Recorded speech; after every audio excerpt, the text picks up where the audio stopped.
Son aquí.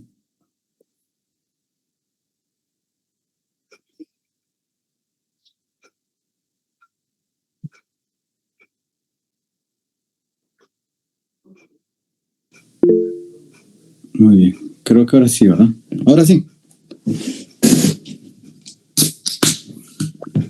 Sí, ¿verdad? Ahora sí, licenciado. Va, está bien.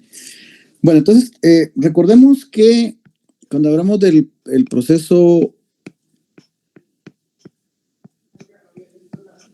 penal, hablamos de etapas del proceso, ¿verdad? Entonces, está la etapa preparatoria, está la etapa intermedia,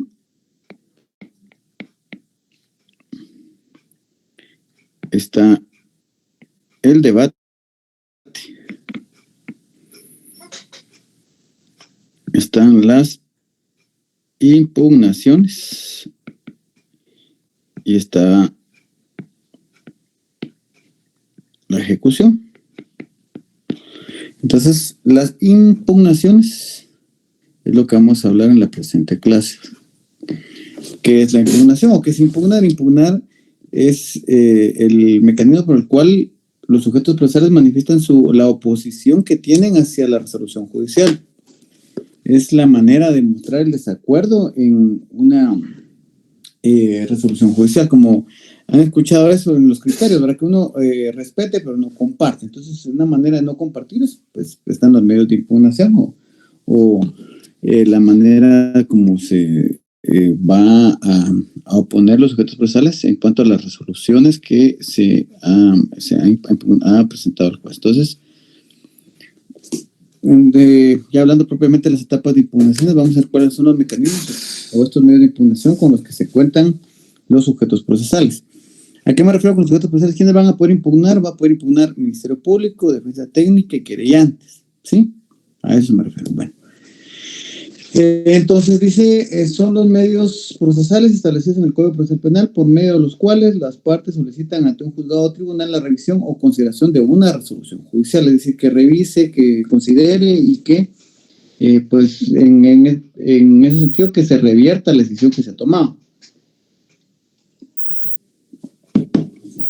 El artículo 11 bis del Código Procesal Penal establece que los autos y sentencias consideran una clara y precisa fundamentación de la decisión. En ese sentido, la ausencia de esta fundamentación constituye un defecto absoluto de la forma. Por eso es que es necesario que todas las resoluciones vayan fundamentadas, porque en el caso de no estar de acuerdo es que se ataca precisamente el fundamento en el cual está basada la decisión jurisdiccional. ¿Sí? Bueno.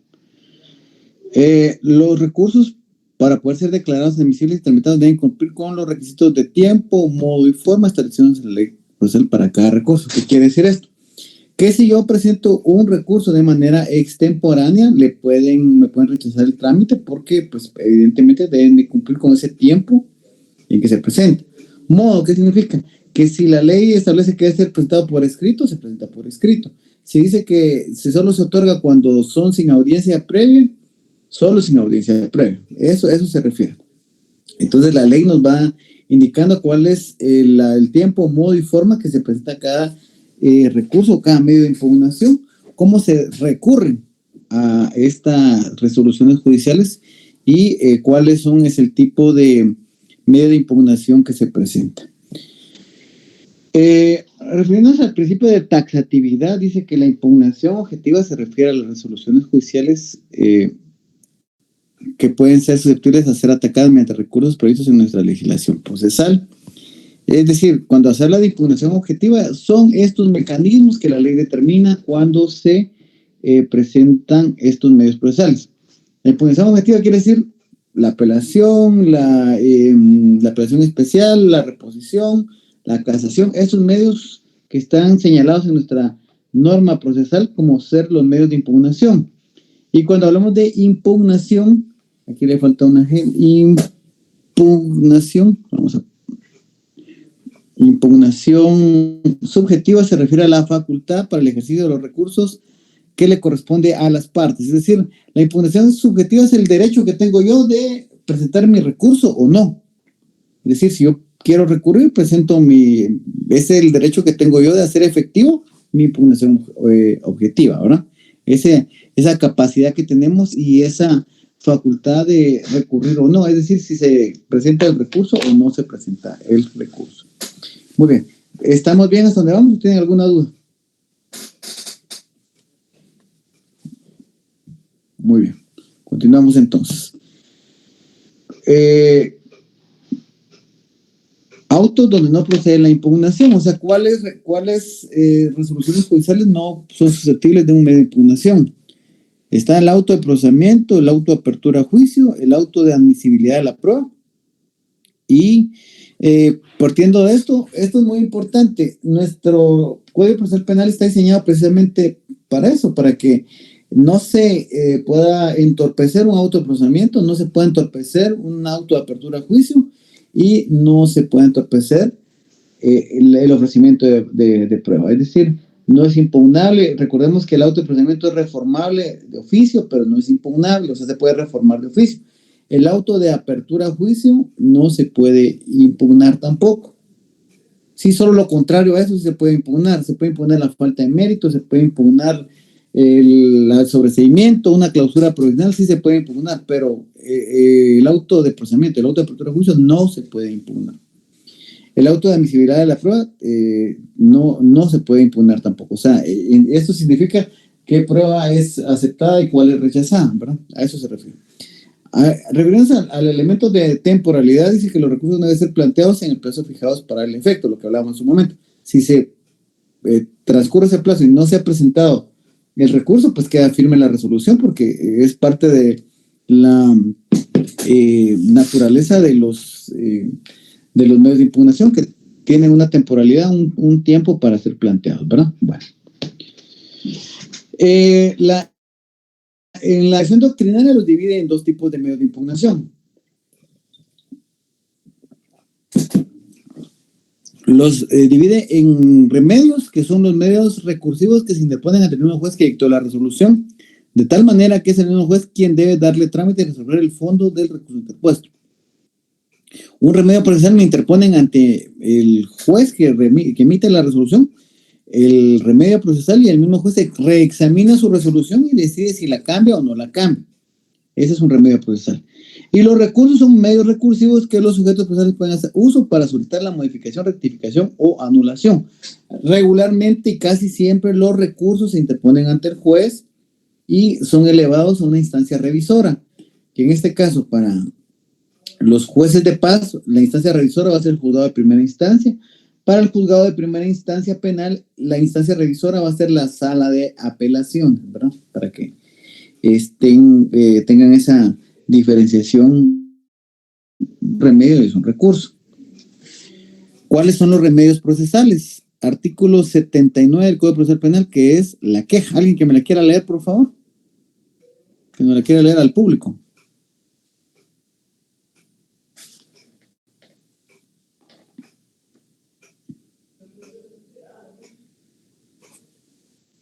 Artículo 79. Queja.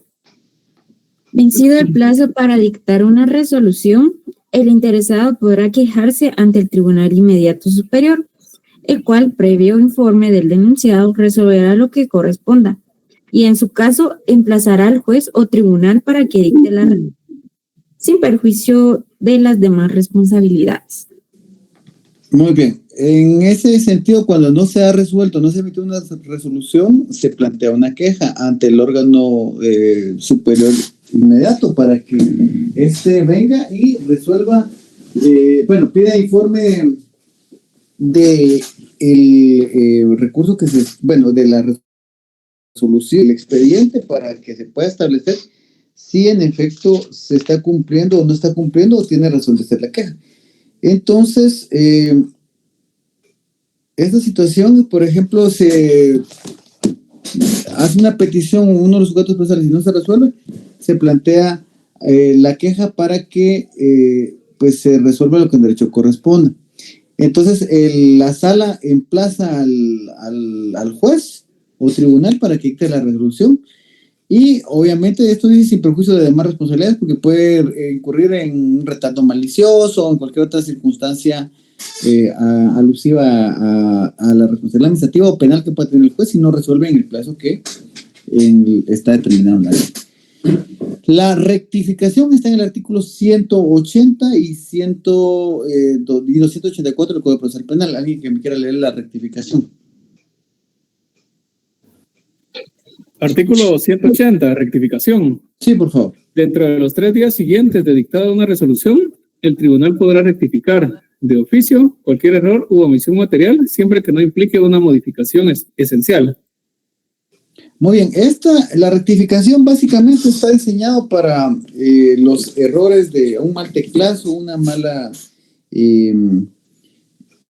una cuestión de forma más que de fondo que pues pueda ser modificado, ¿verdad? Entonces, eso es, ¿verdad? Léame el 284, por favor.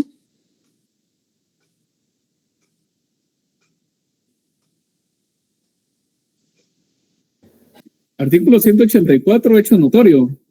Cuando se postule un hecho como notorio, el tribunal... 284. Perdón.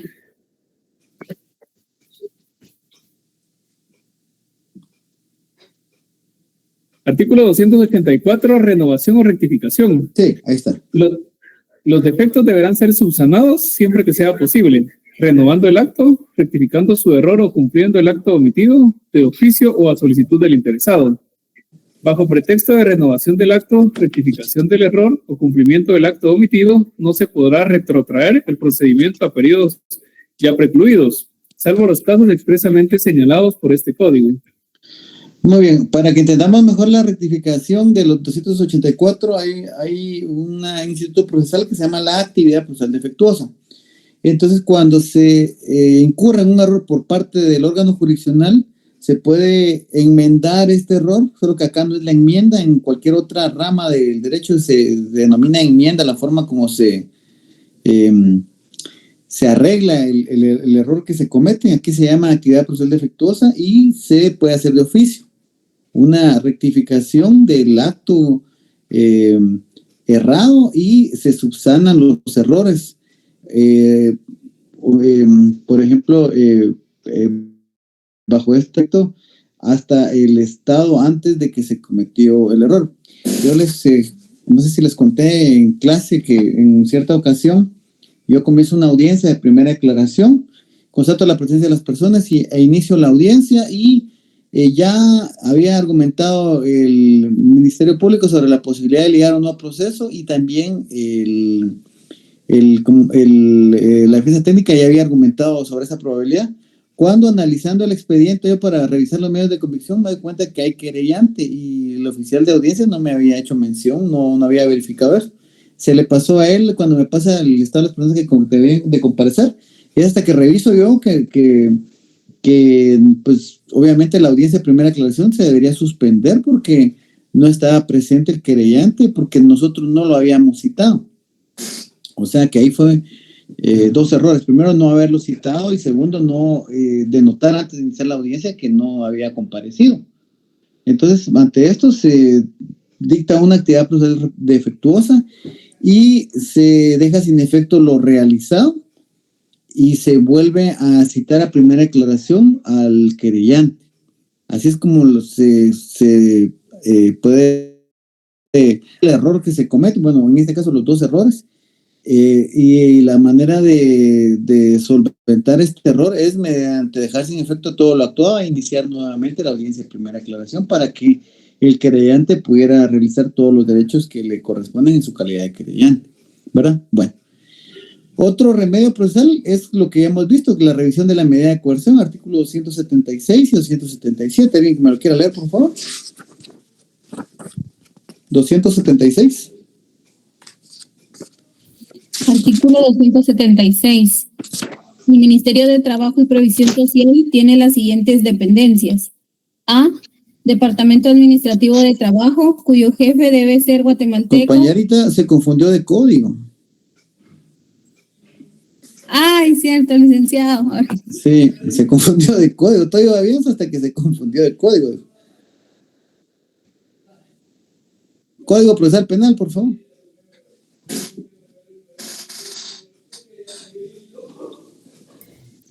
Ya, licenciado. Dice artículo 276, carácter de las decisiones. El auto que imponga la medida de coerción o la rechace es revocable o reformable, aún de oficio. Artículo 277, revisión a pedido del imputado. El imputado y su defensor podrá provocar el examen de prisión y de la internación o de cualquier otra medida de coerción personal que hubiera sido impuesta en cualquier momento del procedimiento. Siempre que hubiere variado las circunstancias primitivas, el examen se producirá en audiencia oral a la cual serán citados todos los intervenientes. El tribunal decidirá inmediatamente en presencia de los que concurran. Se podrá interrumpir la audiencia o la decisión por un lapso breve con el fin de practicar una averiguación sumaria. Muy bien. Esa es estamos hablando de la revisión de la medida de revisión de la medida de coerción, que ya vimos que es una audiencia en la cual se argumentan, pero es ante el mismo juez que dicta la medida, por eso que es un remedio procesal. Él mismo puede examinar su resolución anterior y verificar si es compatible con lo que argumentan los sujetos procesales para cambiar su decisión o dejarla como inicialmente se había resuelto, ¿verdad? Reforma del auto de procesamiento, artículo 320 del Código Procesal Penal, también es otro remedio procesal.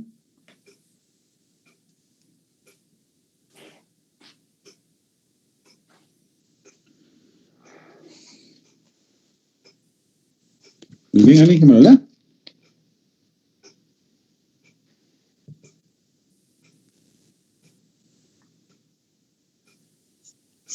Auto de procesamiento, artículo 320. Inmediatamente de prisión o una medida sustitutiva, el juez que controla la investigación emitirá auto de procesamiento contra la persona a que se refiere. Solo podrá dictarse auto de procesamiento después de que sea indagada la persona contra quien se emita. Podrá ser reformable de oficio. Esa es la parte que nos interesa, ¿verdad? O a instancia de parte. Solamente en la fase preparatoria, antes de la acusación, garantizando el derecho de audiencia. Muy bien, muchas gracias. Otros, dice en el artículo 181-82 que se habla de la actividad procesal defectuosa cuando le plantean a un órgano jurisdiccional la actividad procesal defectuosa para hacer notar los errores o los vicios que se han realizado. Esto queda como una forma de protesta para la anulación de reclamo a la subsanación, según el artículo 181 y 182. Esto es lo que les hablaba yo de la actividad procesal defectuosa. En caso de que el sujeto procesal no se percate del error, los sujetos procesales le plantean una actividad procesal defectuosa, pero al tenor de lo que se hace el artículo 181 y 182 le tienen que indicar cuál es el error y cómo se puede enmendar ese error, ¿verdad? Bueno, vamos ya con los recursos procesales, los ordinarios. Dentro de los recursos procesales ordinarios tenemos la reposición, que es artículo 402 y 403.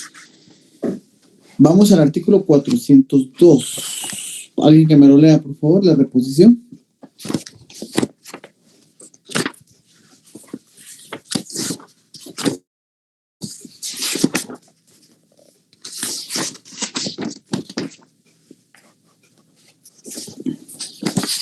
Artículo 402. Procedencia y trámite. El recurso de reposición procederá contra las resoluciones dictadas sin audiencia previa y que no sean apelables, a fin de que el mismo tribunal que la dictó examine nuevamente la cuestión y dicte la resolución que corresponde. Se impondrá por escrito, fundado dentro del plazo de 3 días, y el tribunal lo resolverá de plano en el mismo plazo. Muy bien.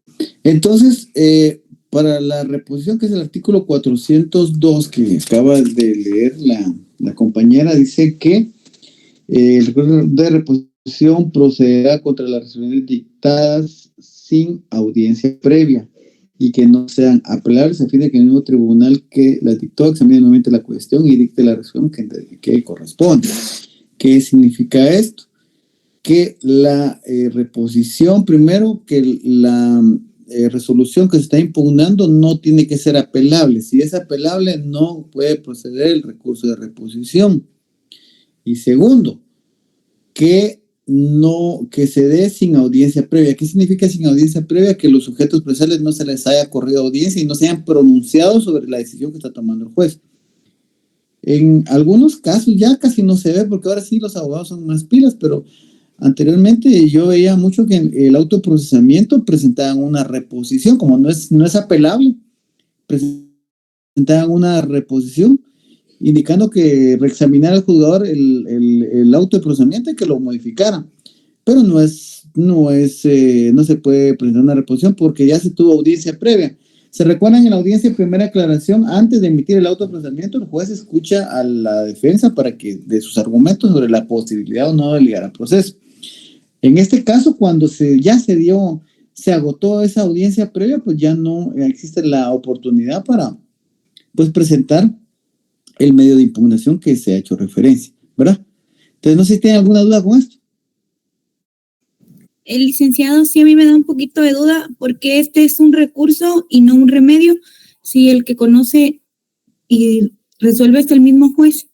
Sí, porque dentro de nuestro ordenamiento, bueno, en algunos puntos de doctrina se lo tiene como un medio de impugnación, un recurso de impugnación, pero en nuestro código, pues aquí estamos ya en la clasificación de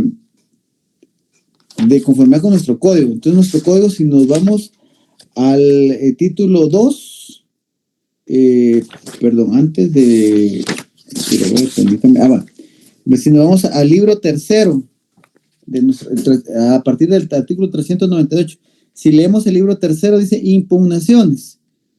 El título 1 es disposiciones generales, el capítulo 1 son recursos, y a partir de ahí nos indica cuáles son los recursos. Por eso es de que para efectos de clase y para efectos de entender el recurso de reposición, no obstante que el mismo juez es el que resuelve, sí, nuestro código lo regula como un recurso. Por eso es que se hace esa diferenciación. Buena pregunta y buena acotación, porque regularmente les decía yo que los remedios son resueltos por el mismo juez y los recursos por un órgano distinto, a excepción de la reposición, que sí es el mismo juez quien que el mismo juez el que resuelve el medio de impugnación, que es el recurso de reposición. Entonces, el requisito importante es que no sea apelable, o sea, que no pueda presentarse una apelación, una resolución que no sea apelable, y que no sea, que sea una resolución que se haya dado sin audiencia previa, ¿verdad? Esos son los dos requisitos importantes, ¿verdad? Entonces, el 403 nos habla de la procedencia y trámite, es decir, cuando ya se determina que debe proceder, cómo se debe resolver el recurso de reposición. Muy bien. No sé si le resolví su duda, compañerita. Sí, licenciado, entendí que este va a ser un recurso que es la excepción a los demás, que es el único que va a resolver el mismo juez. El mismo juez, y muy bien. Entonces vamos a la apelación. La apelación está en el artículo 404. Lo importante de la apelación es conocer cuáles son los casos o cuáles son los asuntos que son susceptibles a la apelación. Que esa es la confusión principal que se tiene pues, a la hora de un examen, porque a veces no... Permítanme.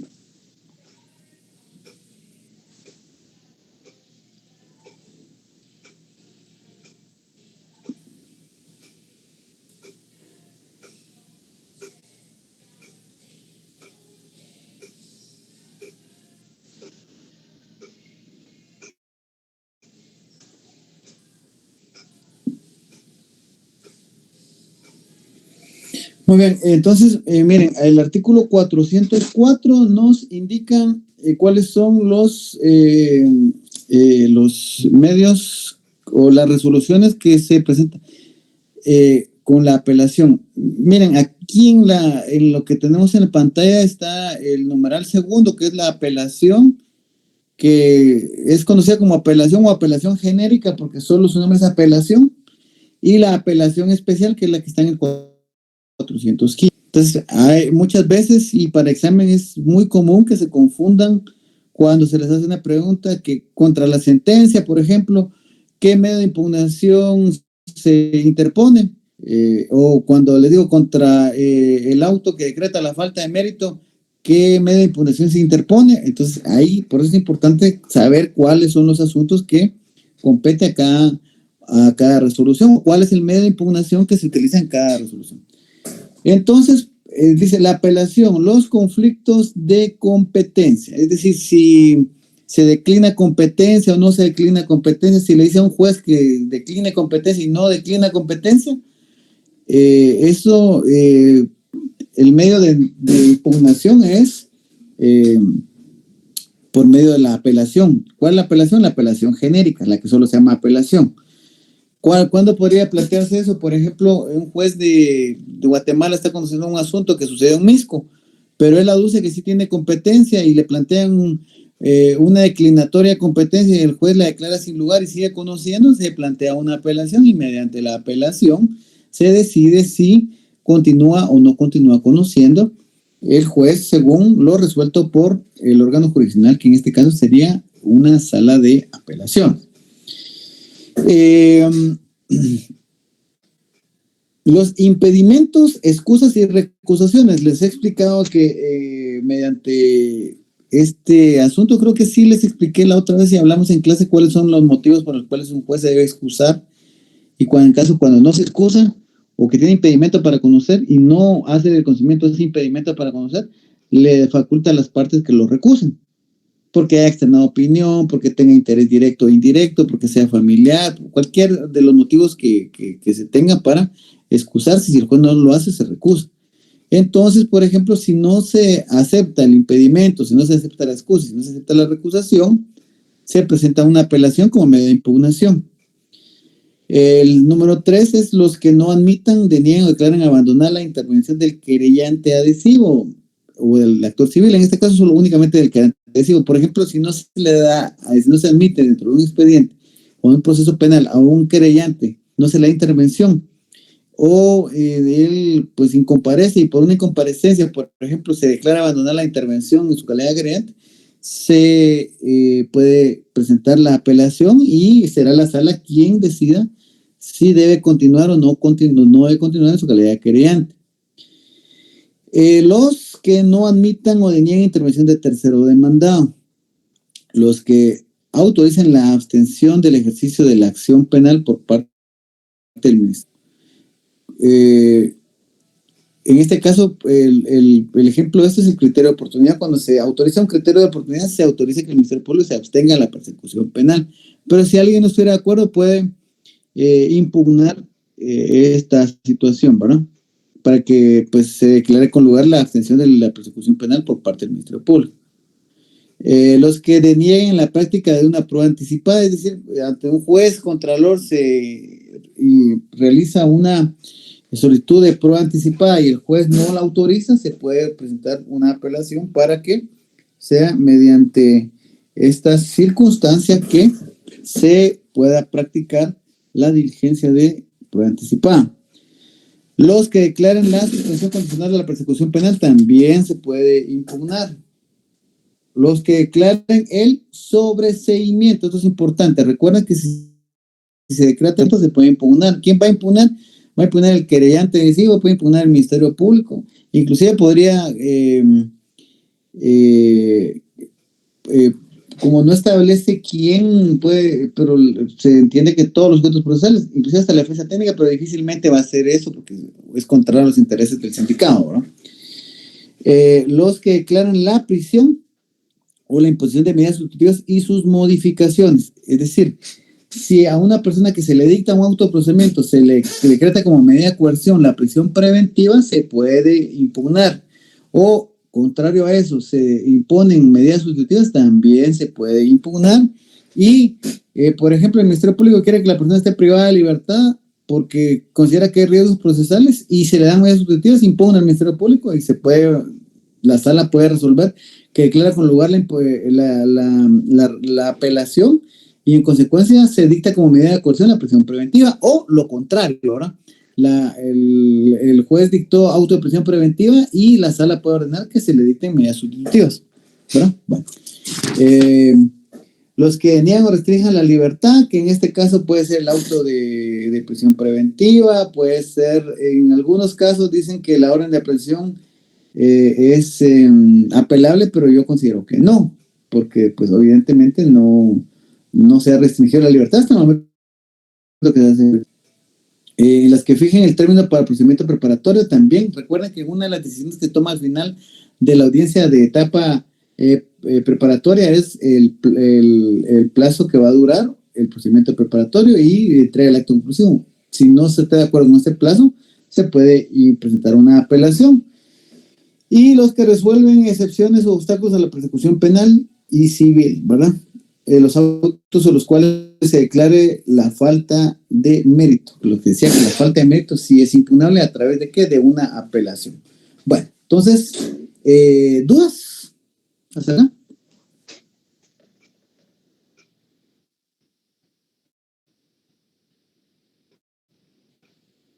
¿No?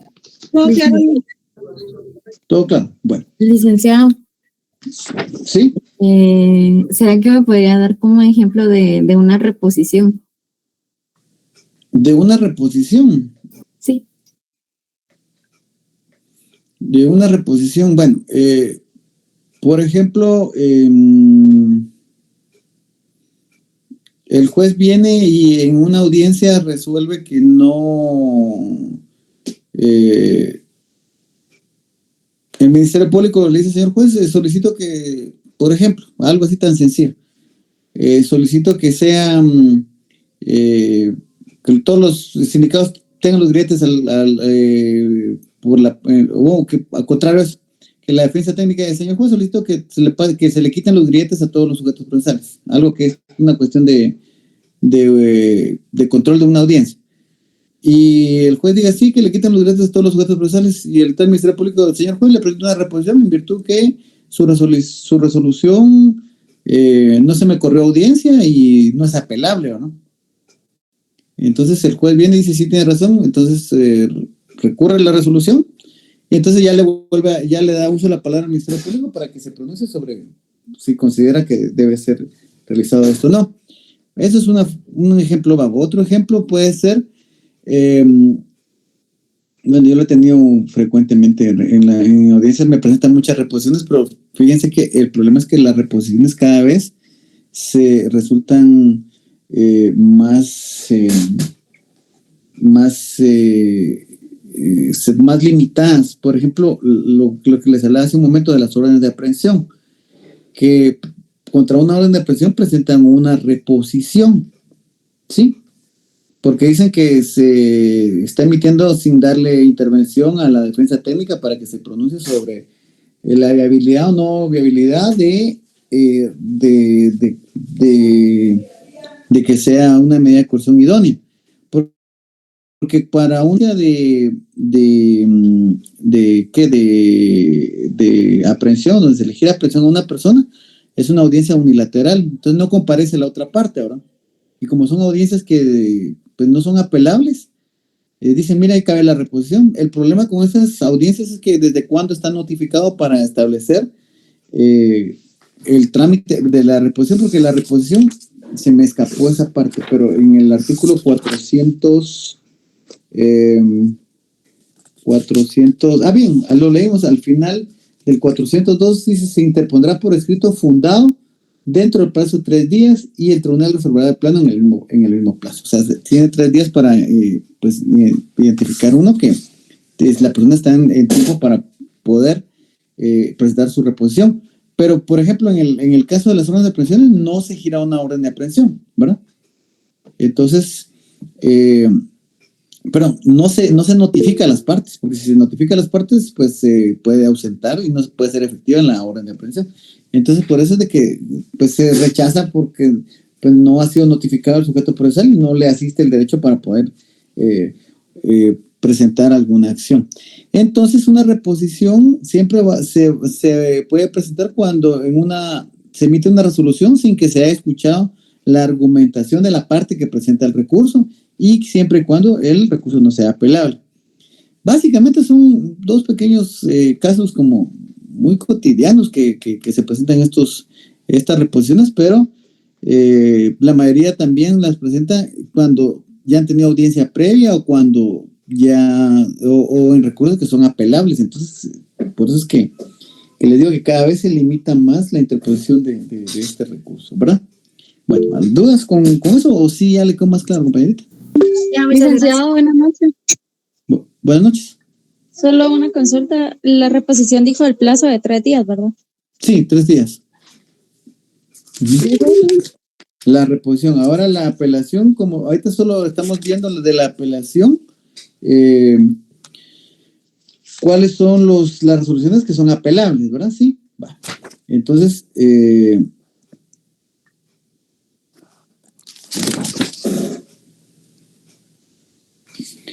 405 nos habla de las sentencias que son apelables y en este caso nos dice que dice que son las sentencias que se emiten los jueces de primera instancia que resuelvan el procedimiento abreviado contenido en el libro cuarto del procedimiento especial de este código. Entonces, la sentencia del procedimiento abreviado sí es apelable mediante una apelación genérica. ¿Sí? Mediante una apelación genérica. Es la única excepción también de la sentencia, de un procedimiento abreviado. Un procedimiento común es la apelación especial. ¿Cómo se interpone la apelación? Se deberá interponer ante el juez de primera instancia, quien lo remitirá a la sala de corte de apelaciones que corresponda.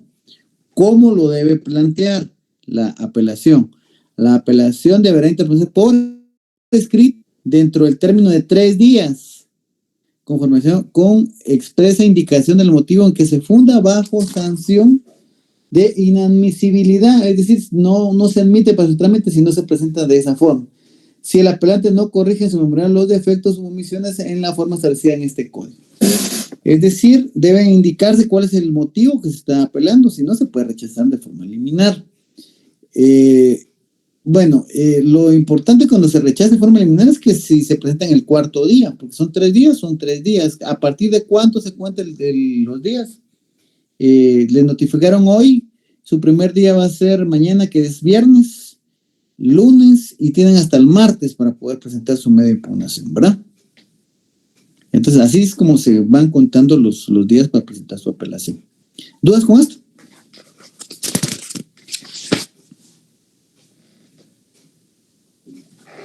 ¿No?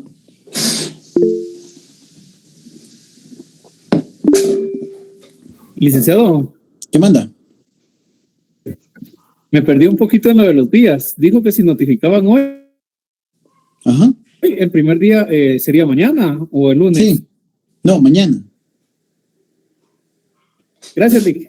Mañana. El segundo día es el lunes y el tercer día sería martes, porque esto es de conformidad con la ley del organismo judicial, que los plazos comienzan a correr el día siguiente de la notificación. Y como dice 3 días, el día 1 sería el viernes, el día 2 sería lunes y el día 3 serían martes, porque son días hábiles, ¿no? Bueno. Los efectos. Dice que todas las apelaciones se otorgarán sin efecto suspensivo. ¿Qué significa eso? Que, por ejemplo, se decretó se presentó una apelación contra un recurso, contra una resolución, por ejemplo, contra una cuestión prejudicial que declara sin lugar la cuestión prejudicial. No se espera hasta que esté resuelta la cuestión prejudicial para poder continuar, porque como es sin efectos suspensivos, la apelación no tiene efectos suspensivos, es decir, continúa el proceso. Por ejemplo, si a una persona se le decreta la prisión preventiva y se presenta una apelación, eso no frena el proceso, sino que continúa porque no tiene efectos suspensivos. Únicamente dice que salvo las resoluciones que por su naturaleza claramente impiden seguir conduciendo el asunto por el juez de primera instancia sin que produzca una situación que sea susceptible de anulación. Solo en esos casos sí el juez pues evita continuar para no se anule todo lo actuado, se declaran con lugar la apelación, ¿verdad? Bueno.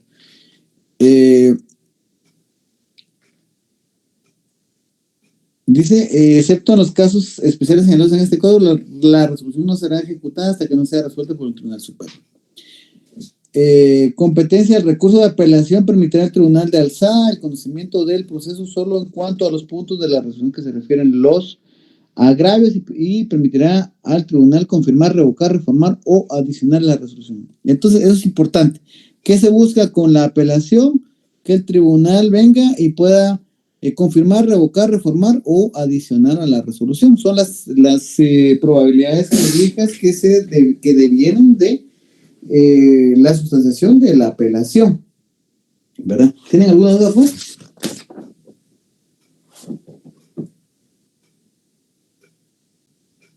No, le- Muy bien. Artículo 410. Otorgada la apelación y hecha la notificación, se elevará las actuaciones originales a más tardar a la primera hora laborable del día siguiente. Trámite de segunda instancia. Este es el trámite que ya se lleva a cabo en la sala después que se interpone la apelación. Recibidas las actuaciones, el tribunal resolverá entre el plazo de 3 días y con certificación de lo resuelto devolverá las actuaciones inmediatamente. Cuando se trate de apelación de sentencia por procedimiento de abreviado, se señalará audiencia entre el plazo de 5 días de recibido el expediente para que el apelante y demás partes expongan sus alegaciones. Podrán hacerlo también por escrito. Terminada la audiencia, el tribunal pasará a deliberar y emitirá la resolución emitirá la sentencia que corresponda. Muy bien. Ahí con eso terminamos la apelación. Estamos del artículo 404 al 411. Ahí está el trámite completo de la apelación. ¿Qué les puedo preguntar de la apelación, de este medio de impugnación? ¿Qué resoluciones son apelables? ¿Cuál es el plazo para presentar la apelación?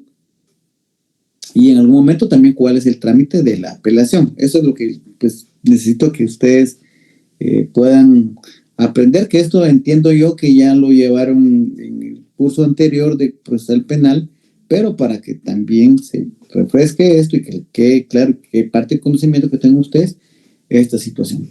¿Dudas con esto? ¿No?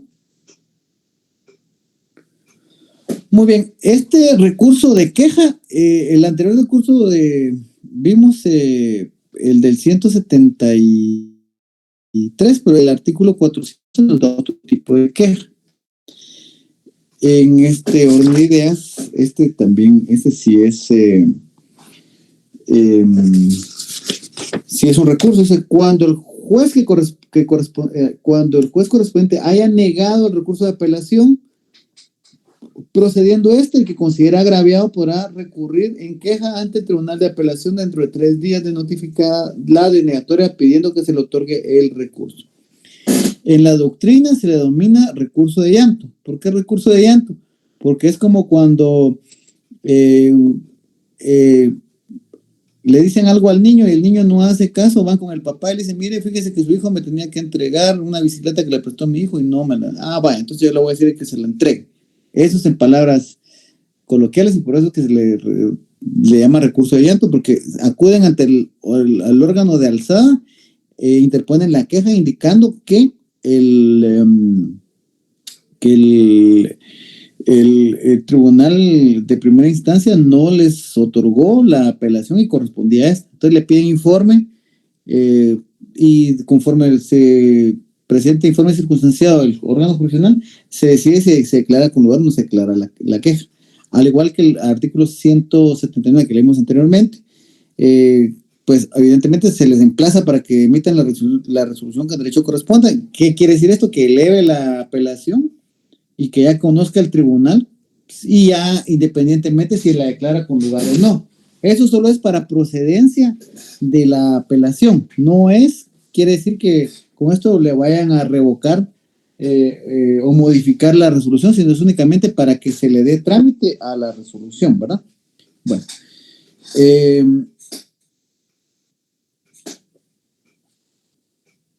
¿Estamos con eso, con la queja o tienen alguna duda? Bueno, pero solo nos falta dice, la queja será resuelta dentro de 24 horas de recibido el informe y las actuaciones de su caso. Si el recurso fuera desestimado, las actuaciones serán devueltas. El tribunal de origen sin más trámite. En caso contrario, quiere decir que si le den trámite, se considerará el recurso y se procederá conforme a lo prescrito para el recurso de apelación. Como les digo, solo es para el trámite.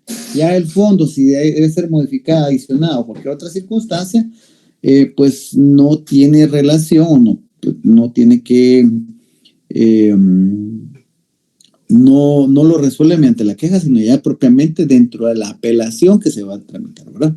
Entonces la queja solo es cuando no se le da trámite a una apelación y corresponde la apelación, es decir, considera la parte que sí se le tuvo que haber dado trámite a la apelación. Han surgido algunos casos, por ejemplo, que se rechaza porque, por ejemplo, yo tenía mi tercer día, vencía hoy. Y yo me di cuenta a las 3:30 de la tarde y dije, hijo de la araña, no fui al juzgado séptimo a presentar mi apelación. Entonces voy y lo interpongo en el juzgado de turno para que el juzgado de turno me lo reciba hoy a las 7 de la noche y el juzgado de turno lo envíe mañana al juzgado séptimo para que le den el trámite correspondiente y yo ya ahí salvar que lo entregué en plazo. En algunos casos se ha rechazado porque dicen, mire, el horario hábil de este órgano profesional es hasta las 3:30. No, usted lo presenta al juzgado de turno, el juzgado de turno no es el mismo órgano jurisdiccional, entonces se rechaza y si se rechaza el trámite se presenta una queja, ya decía el de la sala si era prudente que lo presentara o era procedente que lo presentaran al juzgado de turno y con eso pues evitaba el que no fuese presentado en tiempo el recurso de apelación, ¿verdad? Entonces, no sé si tienen duda con eso, les queda clara la queja. Si tienen alguna duda, es momento de que la puedan hacer, ¿verdad? Licenciado, el juzgado a mí me notifica que no le va a dar trámite, o cómo me entero yo para poder interponer. Sí, le notifican que fue rechazado, elimine su recurso por haber sido presentado de manera extemporánea, por ejemplo. Ya con la notificación, usted presenta su queja. Muy bien, gracias. Uh-huh. Muy bien. ¿Dudas? ¿No? ¿Estamos bien? Licenciado, perdón. Sí. A mí me quedó un poquito, bueno, por ejemplo, el trámite de la apelación, ya en la práctica, estos días son como, ¿se pueden tramitar en esos días o se tardan más ya en la práctica laboral? Según el deber ser, debe ser en el plazo que pues hemos escuchado, el trámite de segunda instancia, que en el plazo de 3 días la sala deberá resolver y con certificación de lo resuelto devolver inmediatamente. O sea, si usted lo ve, pues le digo, el deber ser es ese, ¿no? Si usted lo ve, todas las resoluciones de apelaciones vienen resueltas en el plazo de 3 días, aunque se tarden 3 meses para devolvérselo, ¿verdad? Como el inmediatamente es subjetivo, aunque hay ya jurisprudencia donde dice que lo que pasa es que pues a veces los tribunales las salas no pueden cumplir con los plazos inmediatamente, pero lo que sí procuran cumplir es que la resolución vaya fechada con la fecha dentro de los 3 días posteriores a recibir las actuaciones, ¿verdad? Entonces yo le podría decir que sí lo resuelven en los 3 días, pero no se lo devuelven inmediatamente. A veces tardan meses, tardan mucho tiempo más para que se lo devuelvan, ¿verdad? Aunque el artículo dice inmediatamente, ¿verdad? Pero si me preguntan, yo digo que sí lo trabajan en el plazo, según lo que uno puede ver. Porque si no, sí tendrían problema porque quedaría evidenciado que no cumplieron con el plazo, ¿no? De 3 días. Pero la devolución no la hacen a tiempo. La mayoría de órganos judiciales, algunos sí, ¿verdad? Algunos sí, pero la mayoría no, ¿verdad? Sí, en eso que estaba leyendo, Licky, me acuerdo una vez que leía y decía que se resolvió en los 3 días, pero que se entregó en 2 meses, algo así. Entonces me causa duda. Precisamente por eso es. Gracias. Muy bien.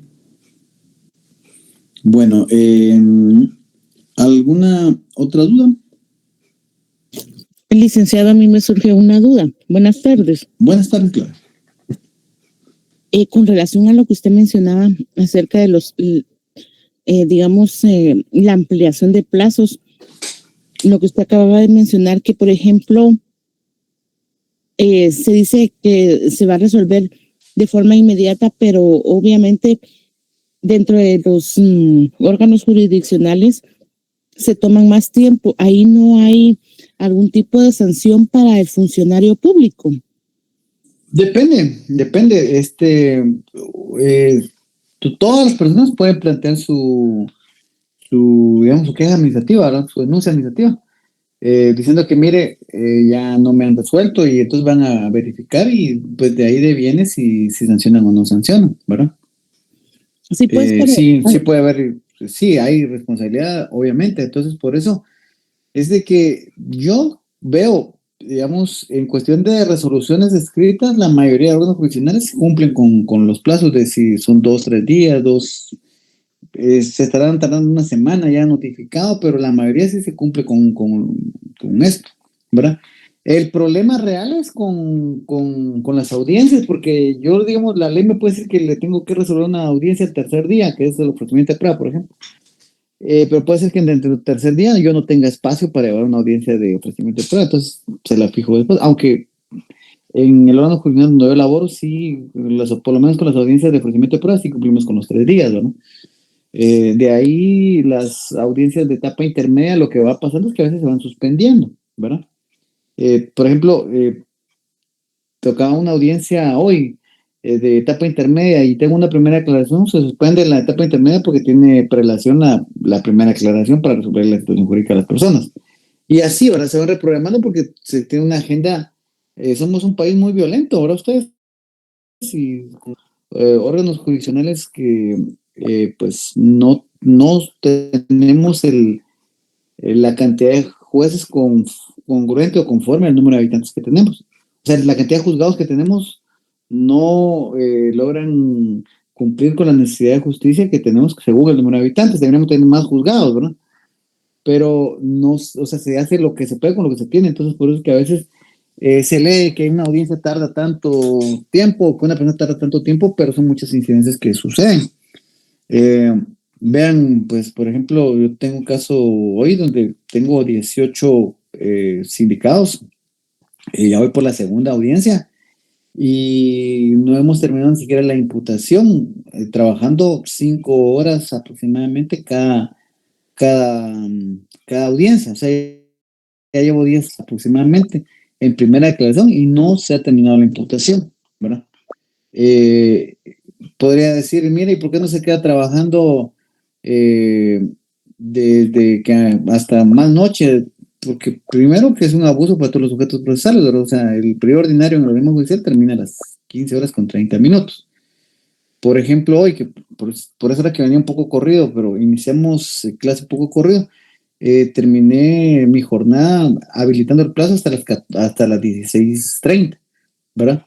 Es decir, trabajamos 1 hora más, que nadie se la paga a ningún sujeto presente, ni al Ministerio Público, ni a los abogados del Instituto de la Defensa Pública Penal, ni al personal del juzgado, a nadie le pagan esa hora extra, por ejemplo, ¿verdad?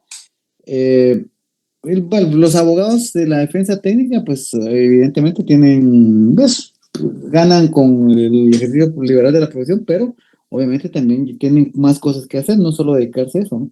Entonces, vamos a que a veces la complejidad de los procesos hacen que una audiencia que la ley determina 24 horas, que termina, o sea, no se pueda, la realidad no se ajusta con lo que la norma establece, ¿verdad? Entonces, en algún momento pues pueden salir denuncias, pueden salir cualquier otro aspecto, pero evidentemente cuando hacen la revisión del por qué se dan las cosas, pues ya se logran establecer que es por cuestiones que no son atribuibles al órgano jurisdiccional, ¿verdad? Por eso, Claudio. No sé si la ampliación Bien, bastante explicativa, licenciado. Y es que lo interesante aquí, licenciado, es que si usted lo ve desde este punto de vista, yo lo veo desde ese punto de vista. Por ejemplo, las partes procesales, todas tienen un plazo determinado. Ujú. Ahora, ¿qué tan equitativo o justo es, verdad, que, digamos, por ejemplo, se le pida, por ejemplo, a los querellantes, al Ministerio Público, a Técnica, que se cumplan los plazos, pero al final el tiempo se extiende en estos órganos jurisdiccionales? Siento yo que sí es un poquito ese desfase, ¿verdad? Es un poquito injusto, siento yo, ¿verdad? Por eso, entonces, me surgía la pregunta, porque en estos casos, ¿qué debería de hacerse? Usted ya lo respondió. Hay que interponer, ¿verdad? En este caso, ¿no sería una queja o qué sería lo que se tendría que interponer para que se agilicen más los tiempos, licenciado? Sí, pueden ser quejas, pueden ser denuncias administrativas, pueden ser...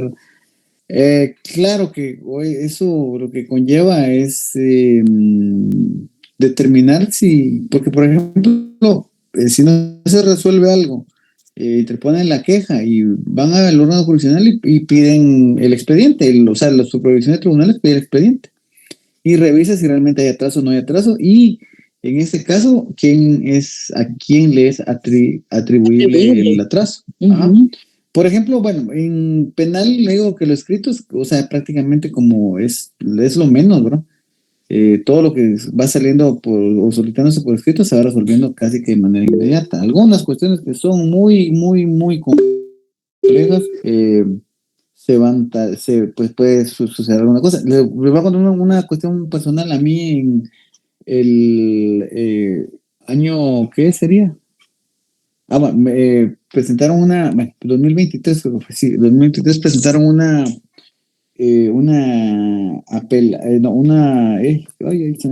me recusaron. No acepté el motivo de recusación y la rechacé de manera liminar por ser frívolo e improcedente. O sea, tenemos esa facultad también. Entonces, como no se le dio trámite a la recusación, me presentaron una queja. Entonces presentaron la queja y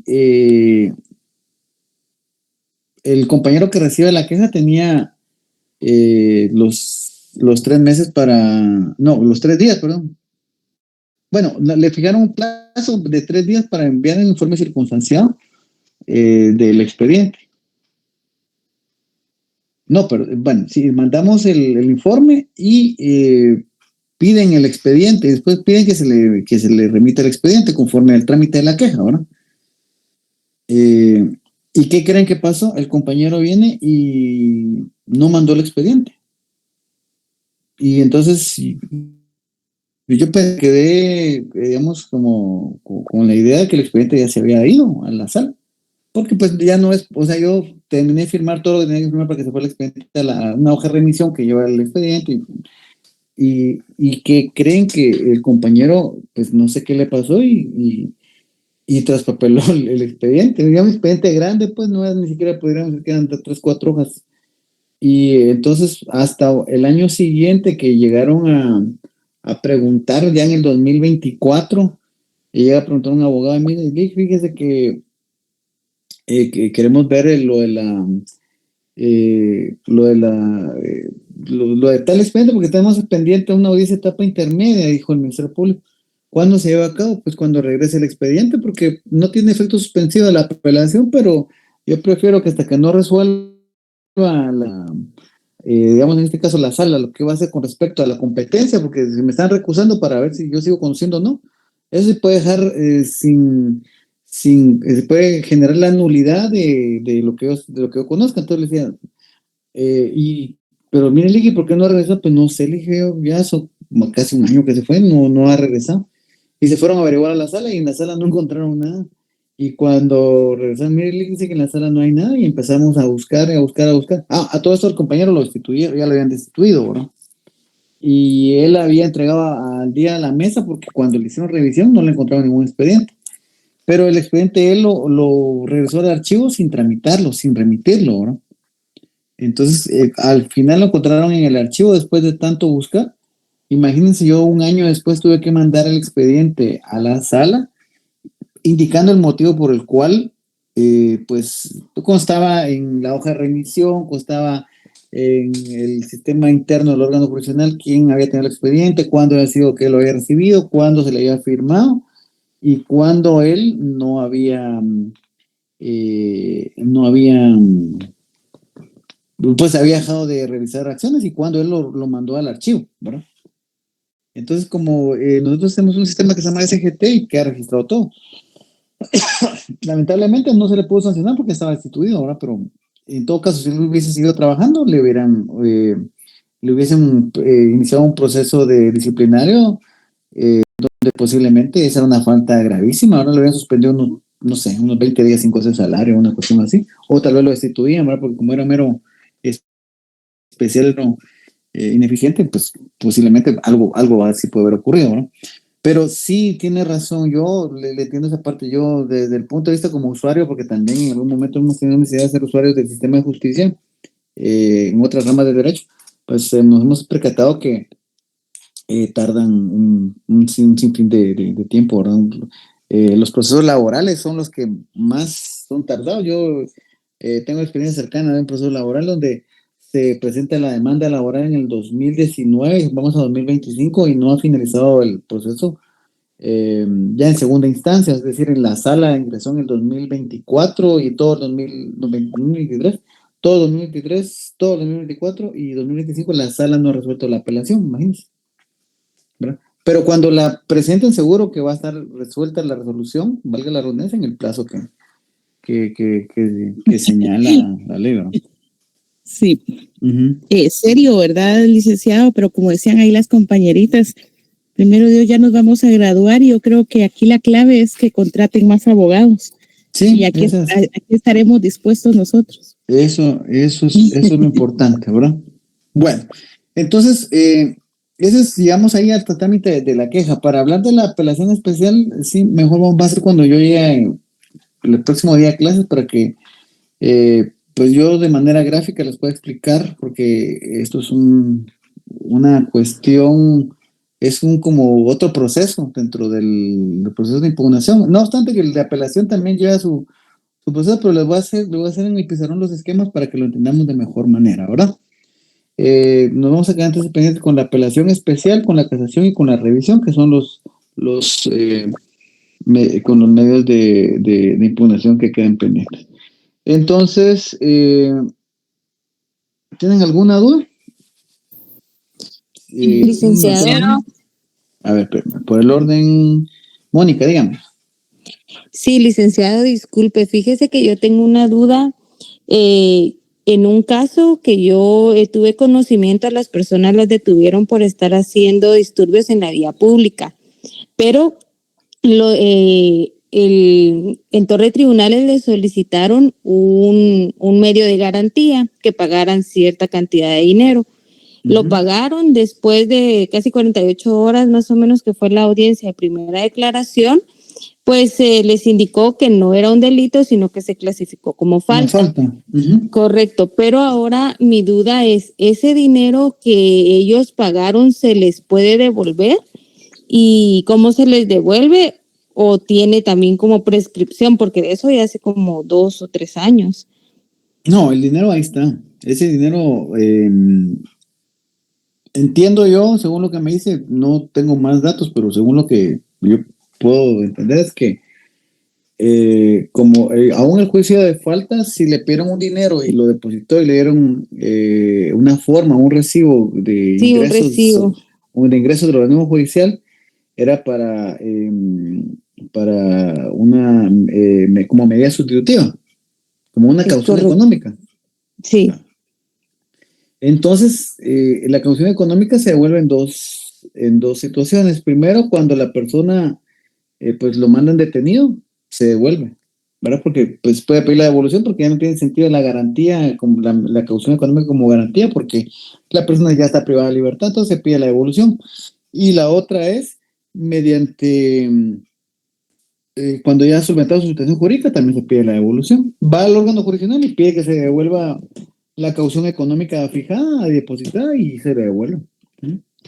Sí, pues no importa que hayan pasado como que X cantidad de tiempo. Lo importante es que haya resuelto su situación jurídica. Si no la ha resuelto, no le devuelven nada. Sí, de hecho, estas personas tienen como que la resolución donde se indica de que pues es una falta y demás. Y también dice que se dirija como que a las cajas de no sé qué, algo así, yo medio leí, pero me dio duda de que si sí se devuelve y también por qué piden esa caución económica, cuál es el objetivo de que las personas al momento de ser detenidas tengan que pagar cierta cantidad de dinero que el juez indique. Lo que pasa es que recuerda que las medidas, artículo 264 del Código Procesal Penal establece cuáles son las medidas, medidas sustitutivas como medidas de coerción, y entonces está la caución económica. Entonces fija una caución económica para que garantizar la presencia de las personas en el desarrollo del proceso penal. No es que con ese dinero se vaya pagar no se va a garantizar la presunción de inocencia. Por ejemplo, decían que en alguna oportunidad algún funcionario le aducían que había malversado 1 millón de quetzales y le fijaron como caución económica 1 millón de quetzales. O sea, ahí prácticamente le estaban quebrantando la presunción de inocencia porque no podía ser la caución de la misma cantidad de delito. Entonces la caución solo es garantía que una persona va a estar. ¿Cómo se fija la caución? Depende de las posibilidades económicas que tengan las... ya silenciamos al compañero porque... depende de las posibilidades económicas que tenga una persona, porque puede fijar una caución económica que sea de imposible pago. No le voy a poner una caución a una persona de 1 millón de quetzales, por ejemplo. Si digamos, se puede demostrar que la persona no tiene esa capacidad económica para fijarle una caución de esa naturaleza, ¿verdad?